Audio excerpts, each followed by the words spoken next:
Well, friends, it is finally time. Today, we are kicking off a 3-part picky eating series, and I am so excited. It is long overdue. Many of you have found your way to myself or Your Kids Table, which is our long running since 2012 blog and website because of picky eating. And so if this is the first time you are hearing about it from me, Alicia Grogan, a pediatric OT and a mom, well, I'm so glad that you're here for this conversation. For those of you that have been around for a while, you know that this has been a major part of the resources and the support that I really try to provide both in our blog, in our printables, in our free workshop, in our course Mealtime Works. And we have not yet talked about it here specifically on the Connected and Capable podcast.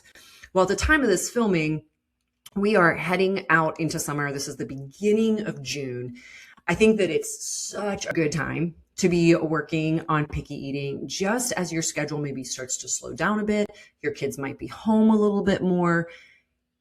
It's a good season to start thinking about making small changes. And before we even get into this first episode, which is all about how my kid went from a super picky eater that was literally gagging at all foods, pretty much eating nothing, to being the foodie that he is today. It was not an overnight process, but it very much is possible. And I've seen this not just in my own kid, but in the kids that I work with here in the Pittsburgh area, as well as families around the world that have been part of our Mealtime Works program. So I do see this over and over again. My kid is not an anomaly. It is possible. But I'm going to tell you right now, I'm going to start this episode right now with one of the most important things for you to keep in mind. If you are struggling right now with a kid that is a picky eater, you're a therapist that is supporting families that are struggling with picky eaters, is that it does not have to be a massive, overwhelming process to get your kid out of this. I'm not saying that you're not going to have the feelings and the frustration, but what I am saying is that no matter how busy you are or how little bandwidth that you feel like you have, there are key intentional strategies that you can use right in the midst of your daily life that will help put them on the path to learning to love and enjoy foods. So I'm so excited that you're here for this conversation. As we get into it, I do want to talk about how in the heck I got to this point to being this kind of picky eating expert. See, I did not learn much about supporting kids eating in my schooling as an OT. That is pretty typical. This is an advanced, specialized topic. I think we covered it for a few minutes one day in my advanced pediatric coursework. And so I didn't have a really good understanding of what it was. I didn't use it at all in my first job. And in my second job, I was helping kids eat that had cerebral palsy, that had major physical disabilities, that were struggling to eat from a physical standpoint. They needed help bringing the spoon to their mouth. They needed help swallowing. And so my feeding journey began there, which is what we often refer to it as in the therapy world. We call it feeding therapy. But it really changed and took on a whole new level when I started also working in early intervention. So early intervention is from 0 to 5. I was in a specific 0 to 3 program here in Pennsylvania, and I would go into families' homes and help them with anything that was related to a kid's fine motor development, that was related to their sensory needs, and their eating. Now, to be clear, speech therapists will also support feeding challenges, and picky eating falls under that umbrella. Well, pretty soon after starting my work as an early intervention therapist, I had a kiddo that had a diagnosis of failure to thrive on my caseload and was eating a handful of foods, was super tiny and petite, was the sweetest little girl. She had no other diagnoses or disabilities. She was 2 years old. And I used all of the kind of common sense approaches I could, some quick Google searches, which quite honestly didn't bring up much.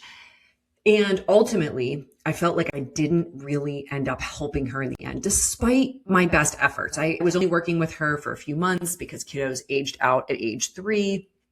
And so I wasn't really sure what I was supposed to be doing. And boy, I did not like that feeling. I did not like that feeling. And so I started to learn pretty aggressively. I took a lot of continuing education classes. I started having conversations with mentors.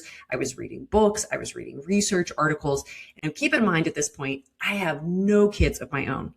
Well, of course, on my caseload, more and more kids keep coming onto my caseload that are struggling with picky eating. Now, I did mention failure to thrive with that first little girl in passing there. And that is a diagnosis that they have actually started to move away from, which is a good thing because it just sounds so negative. And this little girl that I was working with, she was thriving. She was not failing to thrive. She was just struggling with eating.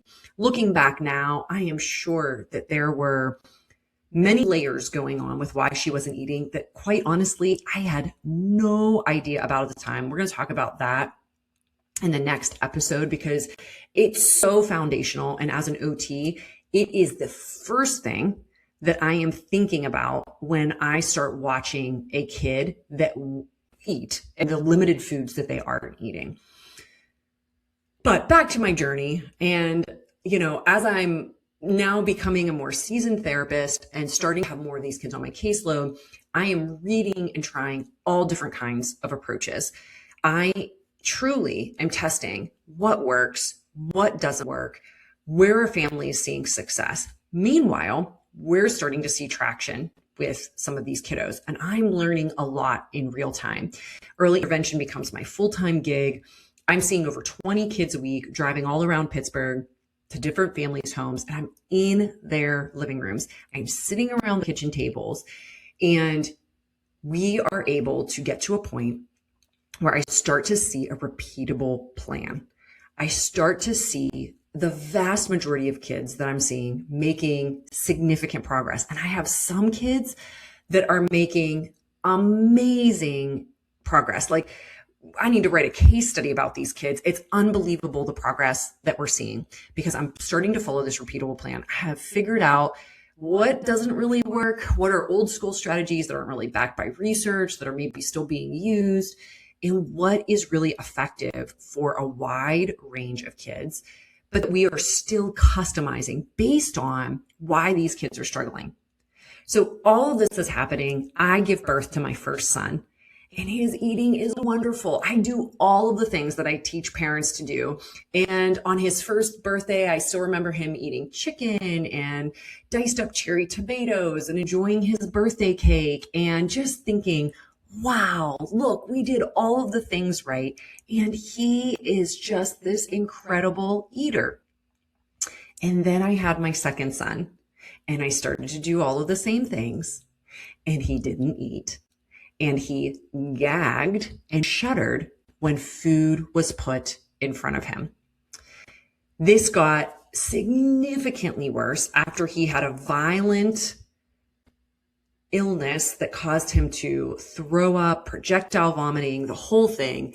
His eating was significantly impacted after that. So as he's approaching his first birthday, he seems totally content with living a life of nursing. And of course, as an OT, I'm in the field, I'm helping families with this.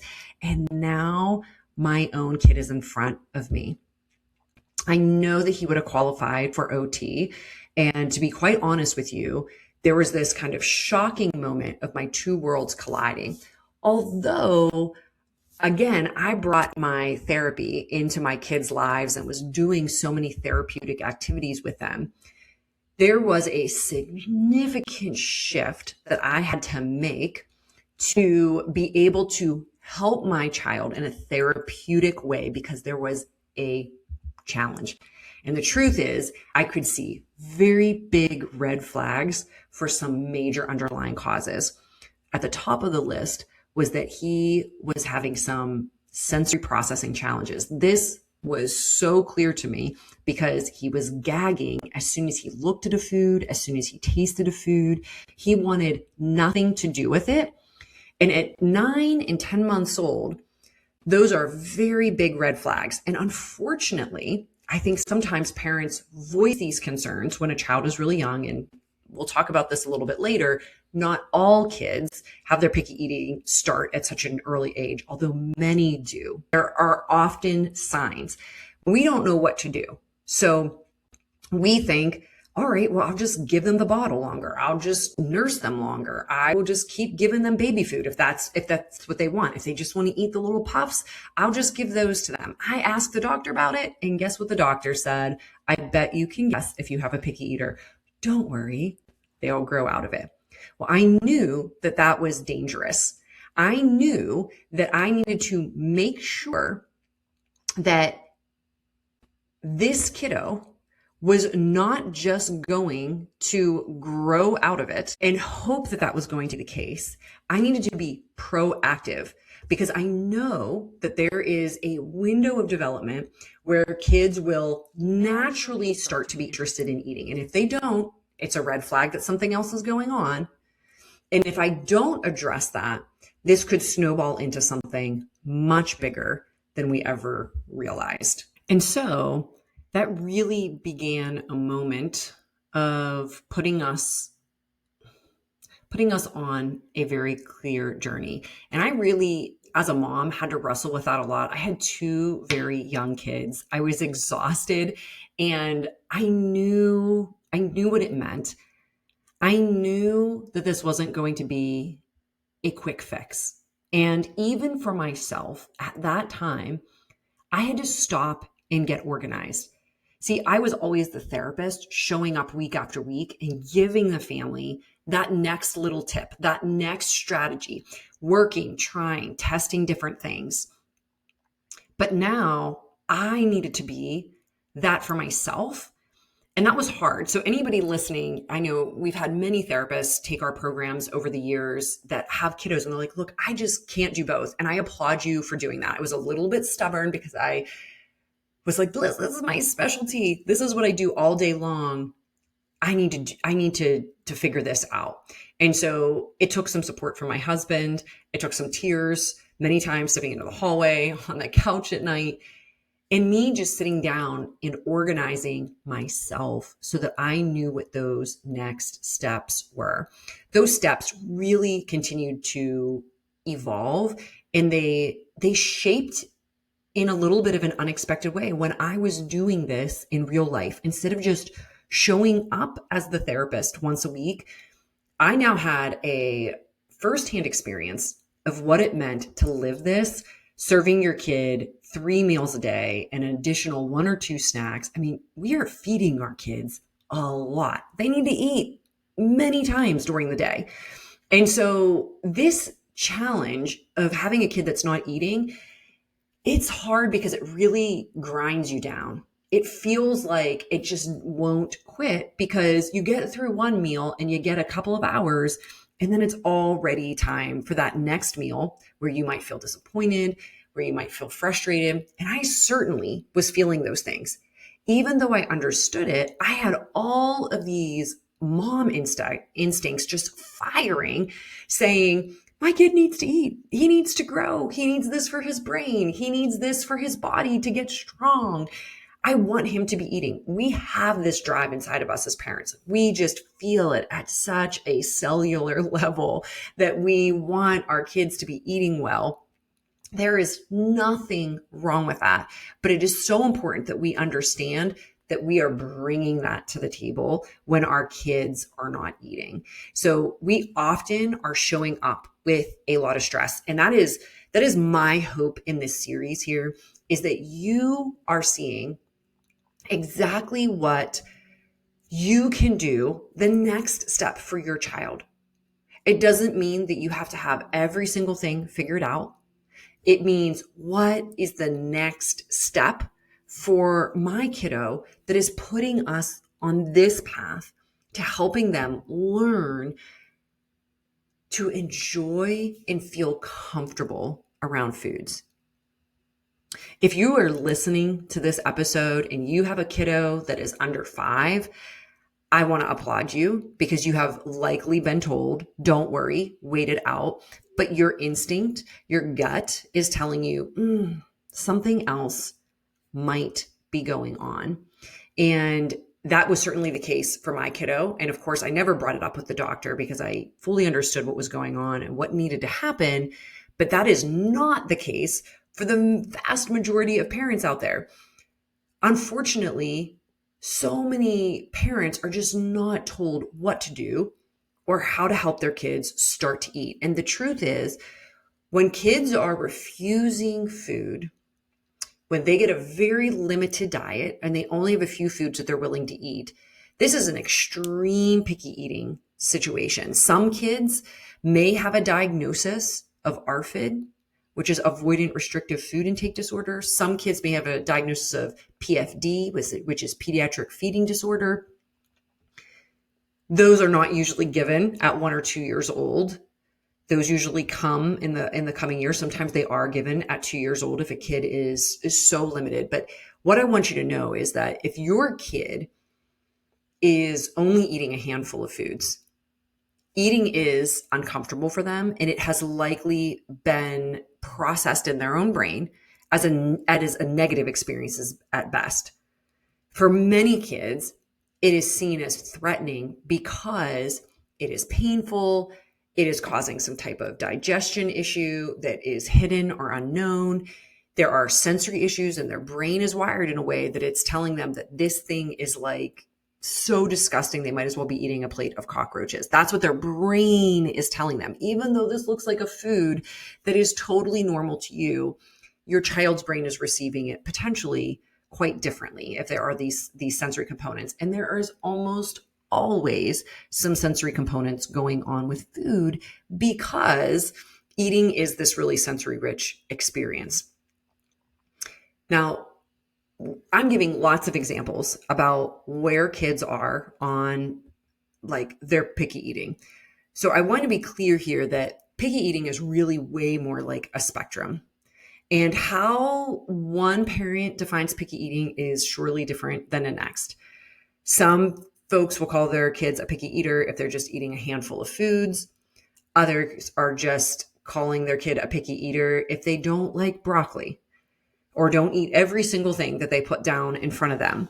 And so it is a wide spectrum. And we do have average picky eating, which is common for most toddlers and preschoolers to go through, although it's not usually, well, it's never so limited that they are only eating a handful of foods, that they are gagging and that they are throwing up or that they are having a meltdown because you've put something new or different in front of them. It's not average picky eating when you can only prepare a certain food a certain way, or your kid will only eat McDonald's chicken nuggets and they are relying on that. That is not average picky eating, but yet we kind of put it all under this umbrella term. And that is where some of these diagnoses come in. And certainly for my son, he was not in the average range of picky eating. He wasn't old enough to be in that average range yet. And he was having major signs that he was really struggling with food. And so we make our plan and we start to put it into place. And this was really a 5-step plan I'm going to walk us through here. But what I want you to know is this is not a quick fix. This, unfortunately, is not, hey, just serve your kid this recipe and they're suddenly going to start eating. Now, are recipes helpful? Oh my gosh, yes. And we have a ton of them on yourkidstable.com, just some of my favorite picky eating recipes, things that picky eaters are more likely to eat because we're leveraging a certain type of texture or a certain type of taste. We're having it presented in a way that is going to feel safer and more comfortable generally to kids that are picky eaters. That does not mean that this is a magic food that your kid is going to eat, but they can be kind of magical, especially if you're working these 5 steps. But it's important to know that it's not a quick fix.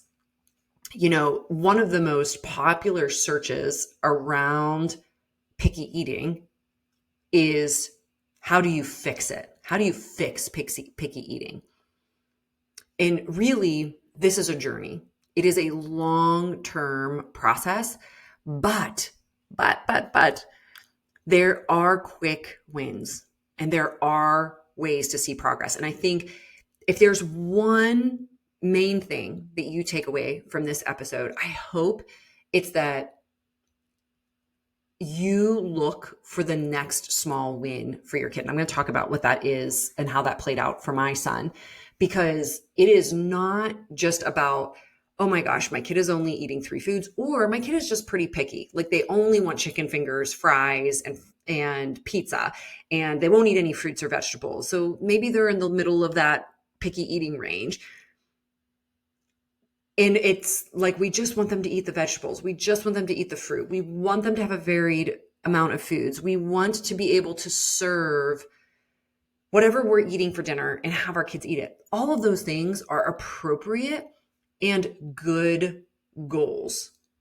However, we need to look for the smaller wins and not expect our kids to go from struggling with eating foods to being this really varied eater that eats tons of fruits and vegetables and healthy protein sources. It's about the next step. And so for my son, as he is beginning to eat, and I am putting lots of foods down in front of him, his older toddler brother is eating a lot of the similar types of foods. I am putting those on his plate and I'm watching for his reaction. Okay, so this is really how it begins. And I'm observing, what does he have the least reaction with? What does he tend to eat? He had a couple of baby foods that he liked, wasn't super consistent with them, but they tended to be foods that were bolder flavors. Now, some picky eaters really like bland foods. In my son's case, it was like, wow, he really liked that broth mixed in of my mom's lamb stew that she had made, and he ate it. It was one of the things that he ate the best. Now, that was still a baby food, but I had him eating something. It was a very big clue to me that he liked these bold flavors. Another sign of sensory stuff going on. And so I also noticed that he would eat the little puffs that I put on his plate.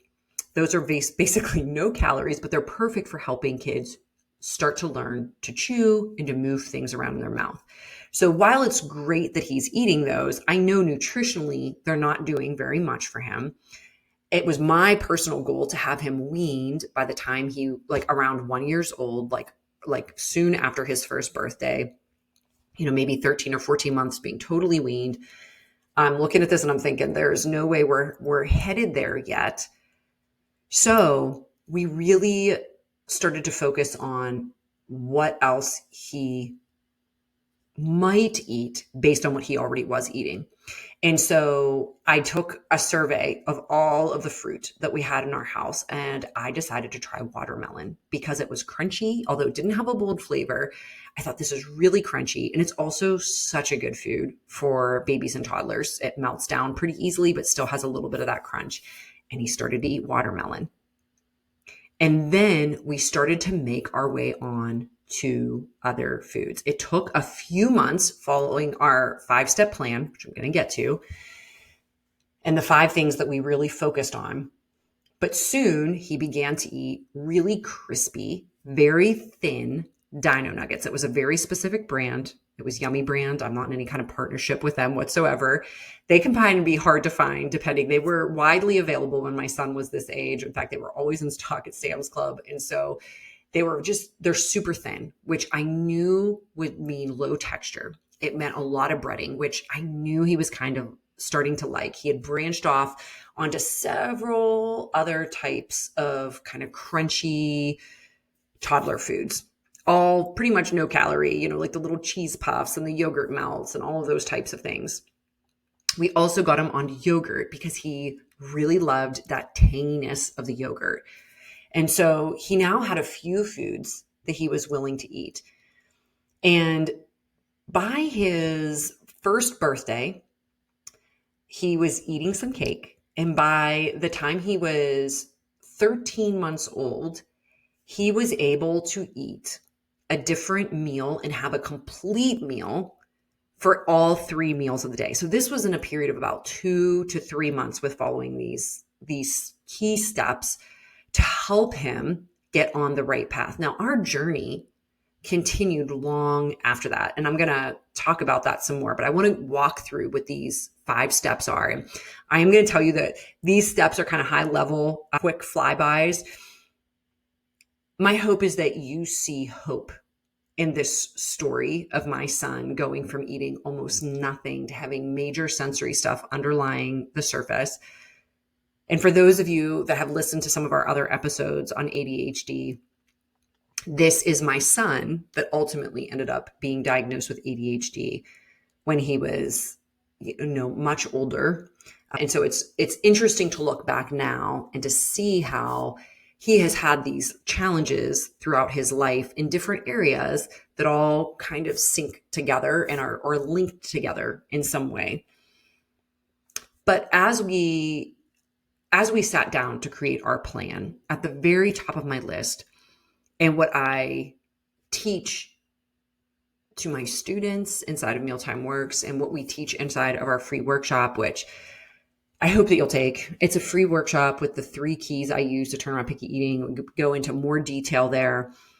The first step is to not pressure our kids to eat. Now, that might sound really simple. Maybe it's something you're already aware of. I find parents are kind of 50-50 on that. You may have heard that it's better to not pressure your kid to eat. And you may have never heard of that.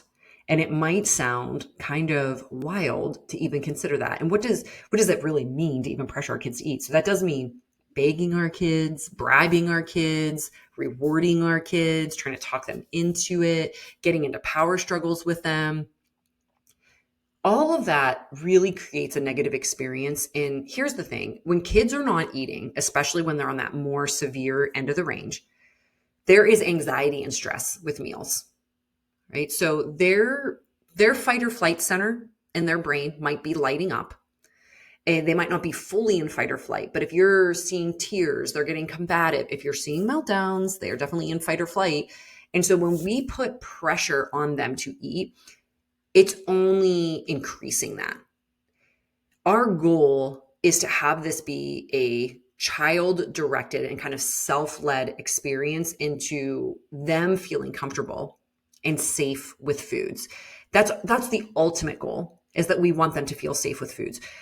Again, for the reasons that we're going to talk about in upcoming episodes, we want to make sure that we're addressing those underlying causes, because right now eating likely doesn't feel safe. And if we come at it with a lot of pressure, they're going to recoil and not eat. Okay. So making sure that we're not pressuring is step number 1. Again, a lot more we could say about that, but let's get on to number 2, which is setting up a routine. This is so important. And if you're listening right now and you're like, we don't really have a routine around meals, I'm not really a routine person, I totally get that. And I don't want this to be anything that causes you panic. And again, I teach these 5 steps and I use these 5 steps, and they're steps. It's not I need to do all of this at once. They are a step. So the first step is really starting off that no pressure. And there's a lot of things that we might need to change our mindset on, or the way that we are thinking about food. But the second one may or may not be challenging for you as well, depending on how much you lean into routine. But routine is really important because we're unable to help kiddos get new foods in front of them if we don't really have a routine. And so routine is basically sitting at the table, spacing meals apart pretty much every 2 to 3 hours. Maybe sometimes kids, especially if they're a little bit older, can do 4 hours apart. This kind of varies between kids. So 3 hours is kind of a baseline, could be a little sooner, could be a little longer. But basically from the start of one meal to the start of the next, that there becomes this rhythm and cadence in their day and in yours about when to eat. This helps with their appetite development and them starting to feel hungry, which a lot of picky eaters don't. This also helps them see you eating, and it creates a social experience for them. Now, this might not be possible at every single meal, but we want to be taking steps towards it. This is important. This is worth every bit of your effort, and it's okay to take small steps in getting there. The third step is addressing the underlying cause. So I've already brought this up so many times, and in the next episode in this series, we're going to get into this in more details. But those underlying causes could be difficulty chewing or swallowing. It could be underlying physical symptoms. Your kid could have reflux or severe constipation, or there could be physical abnormalities in their mouth or throat. That's rarer for sure, but it is sometimes a factor. The most common underlying cause that I see are sensory processing challenges. Lots of kids have sensory processing challenges, but some kids have them just related to eating. And then we also see a component of anxiety play a role here in food, and addressing that as an underlying cause as well. And there are a couple more we'll get to in the next episode. But what I want you to take from this third step right now is, after we start to create a no pressure and just this positive eating environment around food, even if they're not eating anything else yet, that's okay. The first step is just like, let's neutralize this mealtime that feels really stressful and overwhelming. The next step is let's start to build towards a routine, whatever those small steps start to take. Then when we have that foundation, those two foundation pieces, then we get into, all right, what is really going on here? And then depending on what your kiddo's underlying causes are, and there are sometimes multiple, there are different strategies for how to address that. And then our fourth step is expanding variety. Okay, that's step number 4. And I think that's where everybody wants to start, but kids are just not ready yet. So step number 4 is expanding variety. And that's what we did with my kid. I talked about some of those examples, but guys, I was really leaning hard into steps 1, 2, and 3 before we started to bridge to new foods, before we started to address the sensory component. We were using daily sensory bins. I was using specific textures like birdseed and rice that were going to help him tolerate textures better. And so we were playing in those a lot. We were using some advanced techniques like using a Nook brush in his mouth to help desensitize kind of this whole mouth area that he had so much sensitivity around. And that definitely takes guidance, either from a feeding therapist, like an OT or speech therapist, or if you're in a program like Mealtime Works, where we're really working on when to use that, how to use that. But it was a very important component because sensory was one of his underlying causes. And then our 5th step are the extras. And those are doing things like menu planning to strategize new foods, looking up some key recipes. Of course, we have lots of ideas for those. Those are optional. It's kind of like the icing on the cake. And unfortunately, those are the things that I think you most likely hear about. Well, try some menu planning. That feels like a nightmare when your kid isn't even eating anything. What is there to menu plan when your kid is eating 2 foods? So those come later. They come extra. Those are, using presentation and different tricks to leverage, helping your kid feel more comfortable with food. But again, that is the icing on the cake. So we're looking at these 5 steps. These are the 5 steps that I used with my son consistently over and over and over again for those first few months that got him to the point where he was able to eat regular meals. Now, still super picky. Like if we were going to a graduation party or we were going to be, at an amusement park, I had to really think about what is he going to have to eat. We could not just go up at that point to a buffet and just grab some food for him. Now, would we try? Of course, but I had to know that he was likely not going to eat those things. And so our journey continued over the next several months, another 3, 4, 5, 6 months, till he was able to start eating more consistently in wider places. But really, that journey just continued to unfold over the next several years and beyond. It took several years before he was comfortably and willingly just grabbing a piece of grilled chicken and eating that. But here's the really cool thing that happened. I am now 13 to 14 years on the other side of that point. And I've had this really awesome opportunity to kind of see this full arc of what happens with meeting his sensory needs, with watching some of the ebbs and flows of this picky eating. Progress isn't often like a straightward up arrow. It's like a kind of crazy wavy line that's going backwards and then forwards and loops around. That was definitely our experience too. But these 5 steps were our guidepost. There were times when we got off track. I got pregnant with my 3rd kid. I had horrible morning sickness. My house was in shambles. My husband was doing everything he could to just take care of me and our 2 young children. I was pretty much like out of service for several months. And so a lot of our things fell apart. And yet we came back to these 5 steps. It did not take as long, and we were able to get back on track again.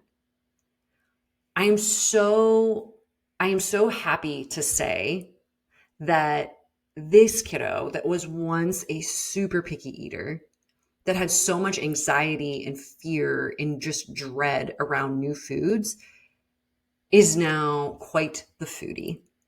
He loves all kinds of meat. He makes his own smoothies multiple times a day. He will eat salad, eat a whole plate of salad last night with radishes and cucumbers and shredded carrots and some seeds inside. And, it was like a spring mix salad. And he's been eating those types of food for years. Now, does that mean that he eats every single food under the sun? No, of course not. He still is not a huge fan of Brussels sprouts. He is not a huge fan of, I think, mostly some harder vegetables. Broccoli he can eat, especially if it's mixed in something, but not his favorite go-to. But he has other vegetables that he does eat. He eats lots of different types of meat. And I really, really do believe that we would be in a very different place today with his relationship with food, which he so enjoys. He just got his first job and he is working in a restaurant and he absolutely loves it. Like, he actually sought out that opportunity because he loves food so much. For so many of our super picky eaters, food is the enemy. And that does not go away for all kids. Some kids get over it a little bit. They don't get over it a lot. So wherever you are at with your kiddo, if you have a young kiddo, if you have an older kiddo and you think it might be too late, it's not. It is not too late. These 5 steps apply to every kiddo in every situation. They're what our Mealtime Works picky eating program is been about, with thousands of families that have taken it around the world. They are effective. They are proven. But I know we just scratched the surface here today. And so I want you to keep learning. I want you to dive deeper. I want you to grab a seat in our free workshop. It's at yourkidstable.com/free, FREE. That link is also in the show notes. It is just one of our best free resources. And it's such an incredible way to start off this summer. So if you are inspired, if you want to keep learning, we're going to talk about several of these steps in that workshop. Please make sure that you go grab a seat. And thanks for being here. We're going to keep this conversation going. In the next episode, we're going to dig deeper into those reasons that kids don't eat. This is so important. Don't miss it. I'll see you there.